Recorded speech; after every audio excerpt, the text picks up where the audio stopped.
Have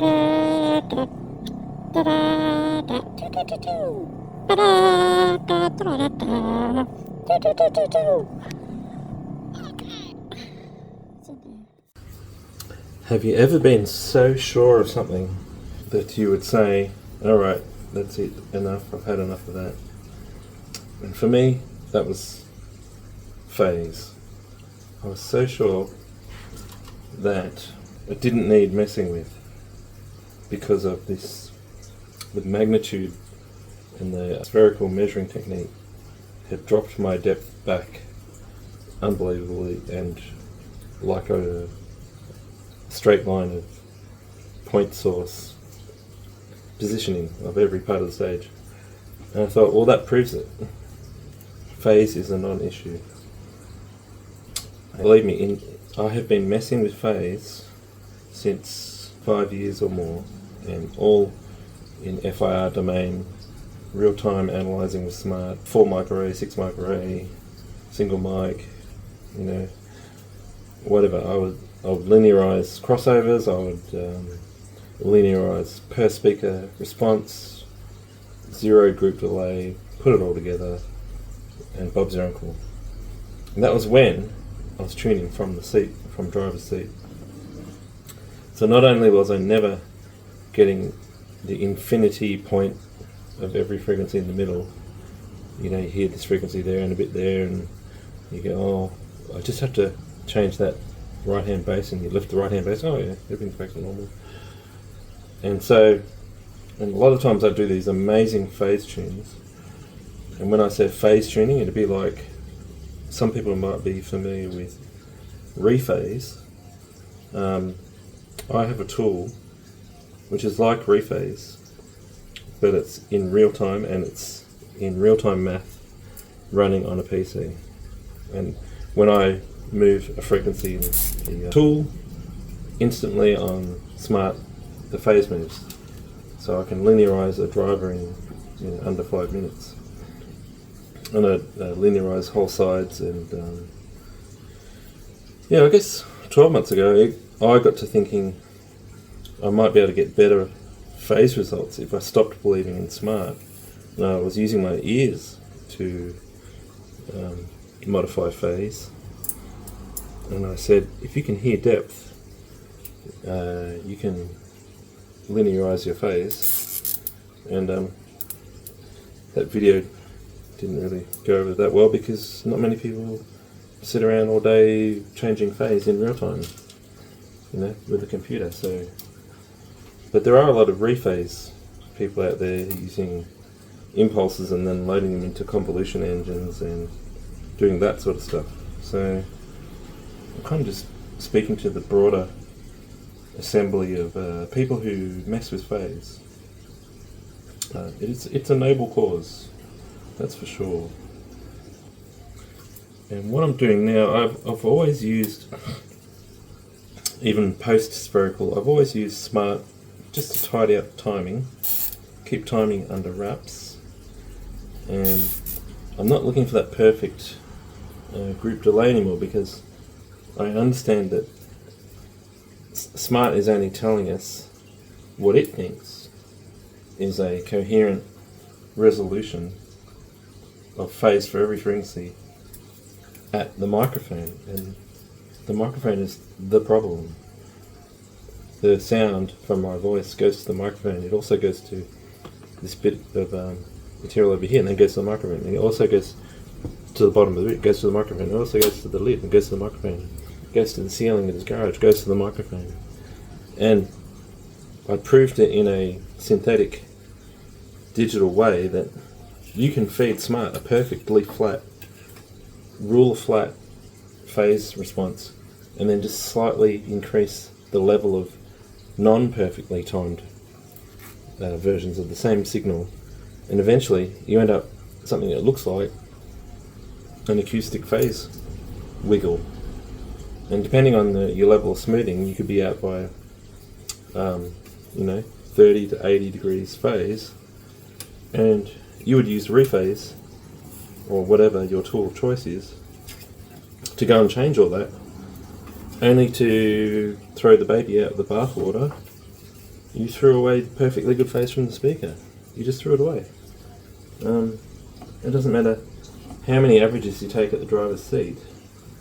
As I've shown, none of them are correct.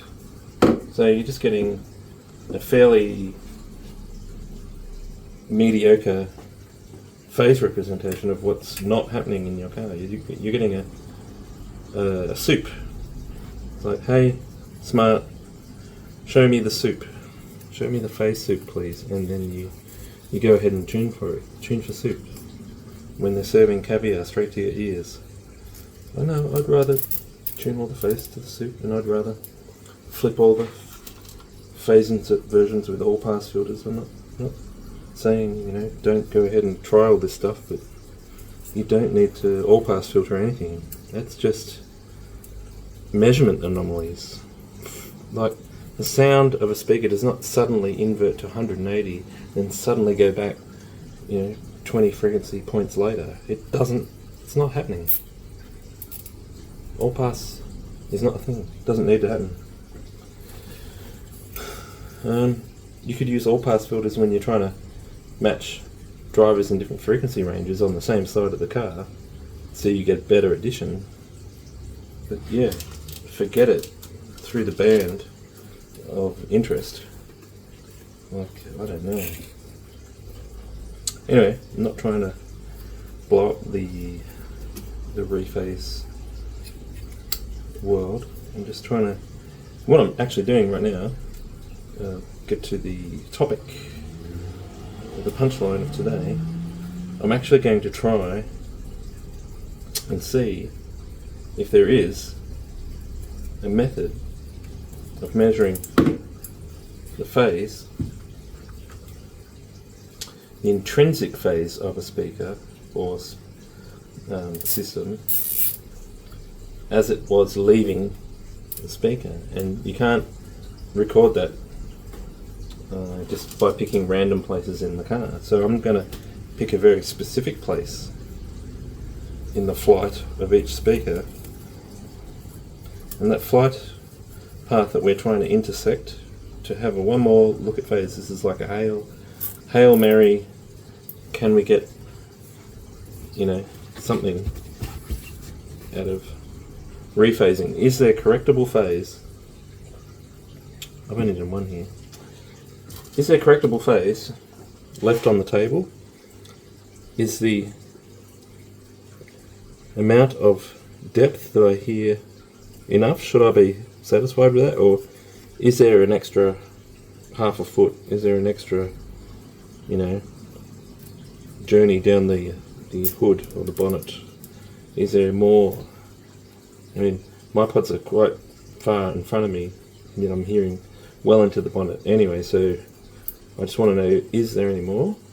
And we're going to use this contraption. What I'm trying to do is make something that I can hold up like this, facing perpendicular to a speaker, and I'm going to be putting some credence into string sphericalness for phase.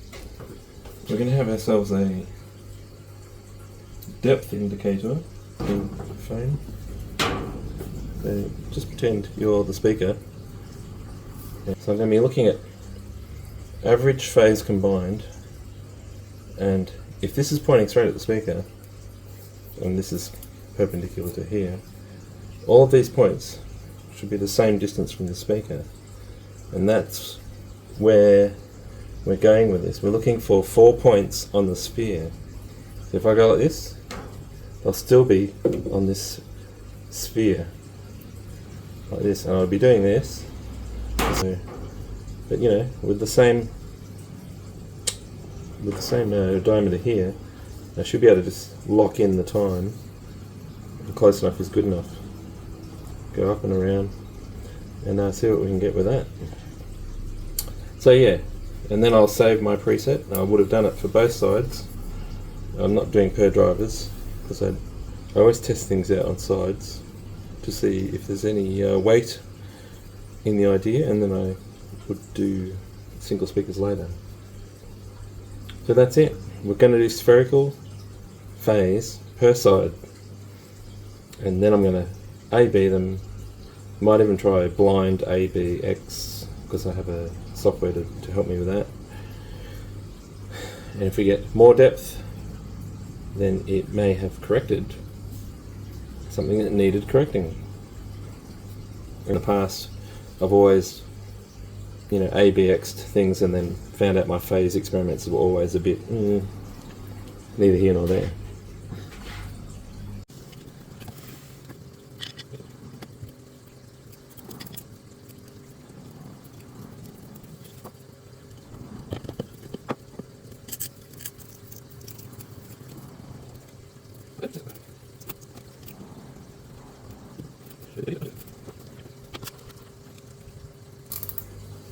Just hope all these mics are working. I did replace one cable.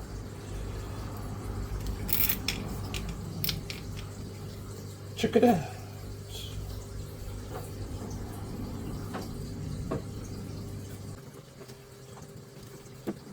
No milkshakes bring all the boys to the yard.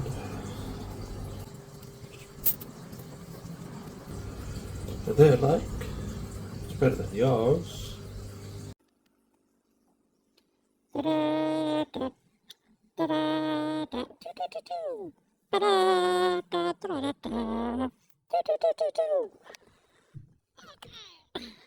It's in there.